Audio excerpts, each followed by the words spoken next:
நாமக்கல் மாவட்டத்தில் புதியதாக ஏற்படுத்தப்பட்டுள்ள இந்த ஜல்லிக்கட்டிற்கான ஆன்லைன் டோக்கன் முறையை முற்றிலுமாக அகற்றக் கோரி ஜல்லிக்கட்டு விழா குழுவே அந்த ஜல்லிக்கட்டிற்கு வருகை தரக்கூடிய காளைகளை பழைய பண்பாடு பாரம்பரிய முறைப்படி வெற்றிலை பாக்கு வைத்து நேரில் அழைத்து நடத்தும் ஜல்லிக்கட்டு முறையாக இதை மாற்ற வேண்டும்.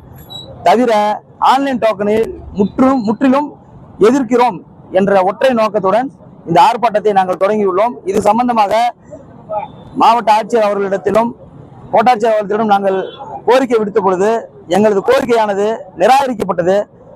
நிராகரித்ததன் அடிப்படையில் எங்கள் கோரிக்கையை பரிசீலித்து எங்களுக்கு கை டோக்கன், அதாவது நாங்கள் விழாக்குழு கொடுக்கிற டோக்கன் முறைப்படி மாடுகளை அவிழ்த்து ஜல்லிக்கட்டு நடத்துவதற்கு அனுமதி கொடுக்க வேண்டும் என்று கேட்டு இந்த ஆர்ப்பாட்டத்தில் ஈடுபட்டுள்ளோம். இது சாலப்பாளையத்தில் வர 27ஆம் தேதி மாண்புமிகு எடப்பாடியார் அவர்கள் தலைமையில ஜல்லிக்கட்டு நடத்துறதுக்கு ஏற்பாடு செஞ்சிருக்கோம். ஆனா இது சாலப்பாளையம் ஜல்லிக்கட்டுக்காக மட்டும் இந்த ஆர்ப்பாட்டம் கிடையாது. நாமக்கல் மாவட்டத்தில் இருக்கிற அனைத்து ஜல்லிக்கட்டு விழாக்குழுவின் சார்பாகவும் இந்த ஆர்ப்பாட்டம். ஏன்னா இது அனைத்து விழாக்குழுவிற்கும் எதிரானது. ஒரு சின்ன கிராமத்துல ஜல்லிக்கட்டு நடத்துது அப்படின்னா 50 வீடு 60 வீடு இருக்கிற ஊர்ல கூட ஜல்லிக்கட்டு நடத்துதுன்னா அவன் என்ன பண்ணுவான்? 10 டோக்கனை ஸ்பான்சர்கிட்ட கொண்டு போய் கொடுத்து அதன் மூலம் வர நிதியில இருந்து தான் திறனில் தான் ஜல்லிக்கட்டு நடத்தி ஆகணும். ஏன்னா இன்னைக்கு அரசு விதித்திருக்கிற விதிமுறைப்படி ஜல்லிக்கட்டு நடத்த இன்னைக்கு 25 லட்சம் ரூபாய் செலவாகுது. அந்த நிதி யாரு கொடுப்பா? ஒரு ஊர்ல கொடுக்க முடியாது. எல்லாரும் ஸ்பான்சர் டோக்கனை நம்பி தான் ஜல்லிக்கட்டே நடத்துவோம். இதுதான் வெளிப்படையான பேச்சு.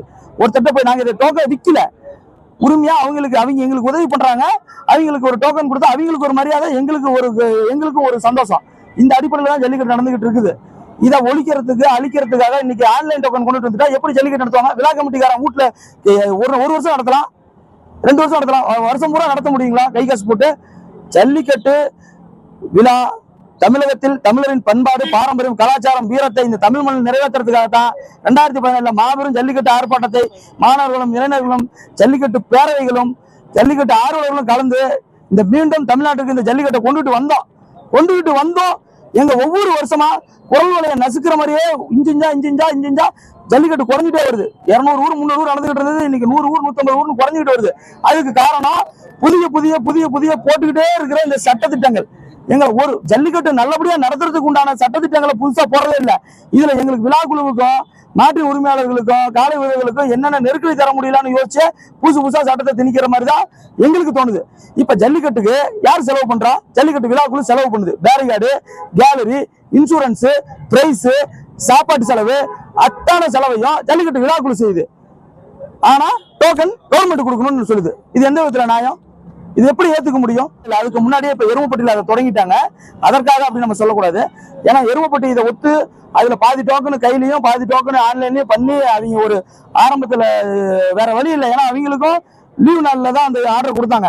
வேற வழி இல்லை. ஞாயிற்றுக்கிழமை ஜிஓ நோட்டிபிகேஷன் வாங்கிட்டாங்க. அதனால நடத்தி ஆகணுங்கிற கட்டாயத்தில் அவங்க நடத்திட்டாங்க. நாங்க 27ஆம் தேதி நடத்துறதுக்கு கொடுத்துருக்கிறோம். எங்களுக்கு அந்த இது தொடர்ந்து இப்படியே எங்களை உண்மையாலுமே சொல்றேங்க, நொந்து போய் சொல்றோம். வெளியிலதான் நீங்க நினைக்கிறீங்க அலங்கான அவனே கூட பாலமேட்ல ஆன்லைன் டோக்கன் தானே கொடுக்குறாங்கன்னு. அது 3 ஜல்லிக்கட்டும் கவர்மெண்ட் நடத்துது. அதுவும் கவர்மெண்ட்ல டோக்கன் தரீங்க, ஏத்துக்கிறோம். ஆனா நாங்க நடத்துற ஜல்லிக்கட்டுக்கு நீங்க எங்க டோக்கன் கொடுக்கணும்?